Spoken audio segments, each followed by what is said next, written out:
Hey everybody, welcome back to our channel. Just trying to set up. Not gonna be able to really see me. So what I'm gonna make right now is found this on the internet a really long time ago. I have it listed in my book as red lobster keto rolls.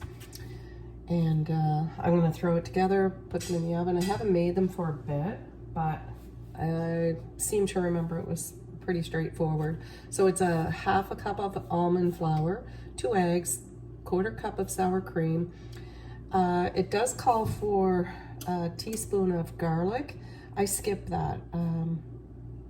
So just letting you know, you can put that in. 2 teaspoons of baking powder, 2 tablespoons of melted butter.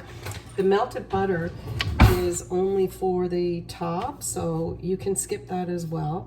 And a half a cup of grated cheese. You want to get the strongest cheese that you can find.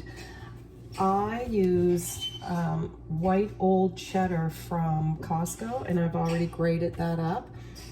And because it's white, I have a little bit of this Tex-Mex, my oven's just preheated, that I'm going to use on the top just so that it looks nice. Okay, so throwing it together. Nothing fancy, just have a big bowl here. So it's 1.5 cups of almond flour. And there we go. Okay, so almond flour, 2 eggs.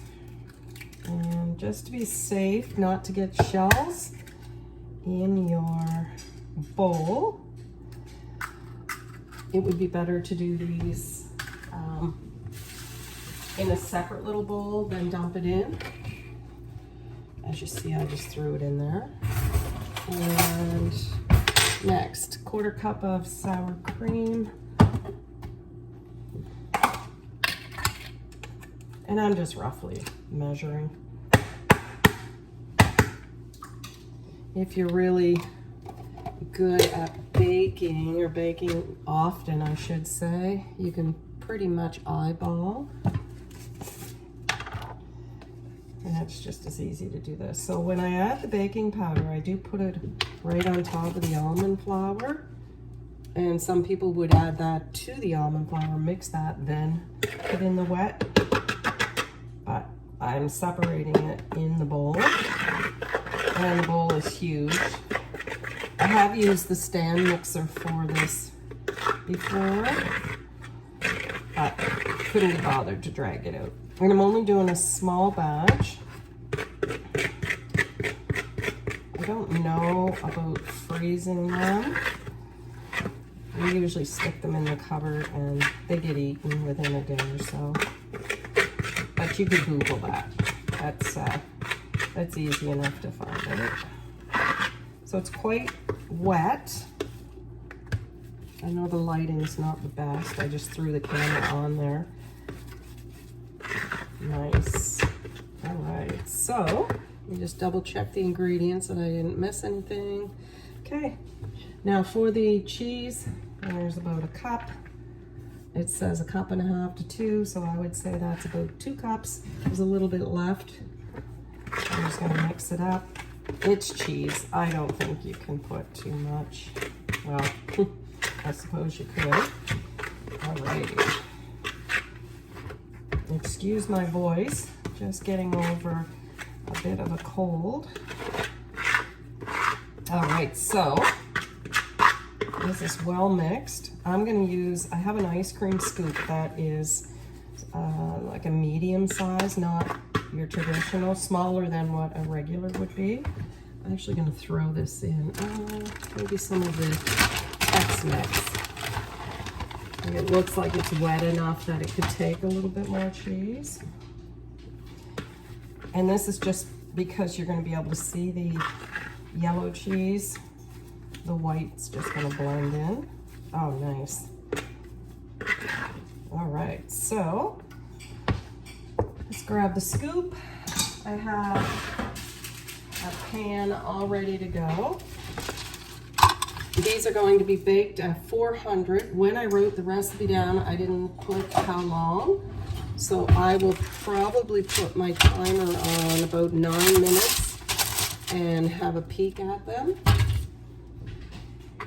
I tend to not use the times. I kind of just touch them and you can tell, even if you were to break one in half. So kind of a nice size. So I would say they're not going to be sandwich size, but you certainly could do that. So then you would just make them a little bit bigger. I may even add to them. I do remember that these are absolutely delicious. So they're, to do the math on your only carbs, the cheese that I used was 0 carbs. It would be basically, I say this loosely, so I don't need to be corrected, thank you, would be your almond flour. Everything else is pretty much 0 carb. You could put it in a calculator to figure that out. So I'm just gonna add a little bit more to the ones that are a bit smaller. You wanna have them all roughly the same size on this particular tray so that they cook evenly. You don't want 2 huge ones that need extra time. All right, so this is what I have. Just let you have a look at this. So here they are, and again, the lighting's not the best.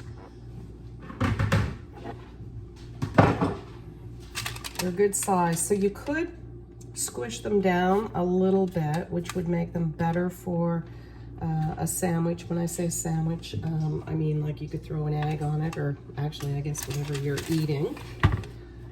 We tend to be pretty much meat-based, and again, I know I'm using some almond flour. So I have a little bit of this sharp old cheddar. I'm just gonna throw a little bit on the top.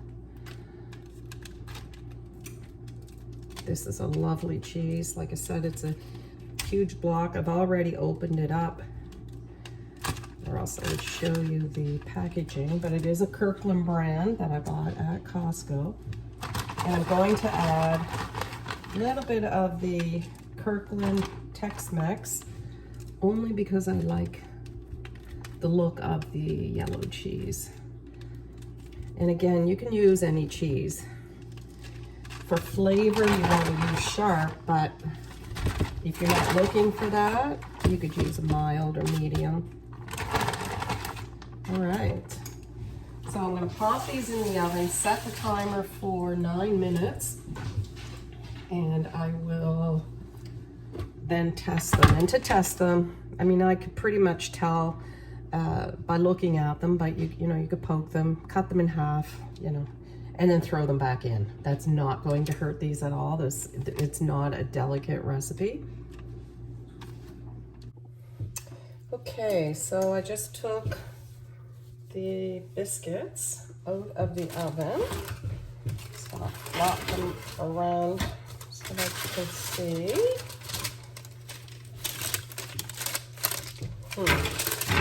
Maybe I'll bring the camera over. There we go.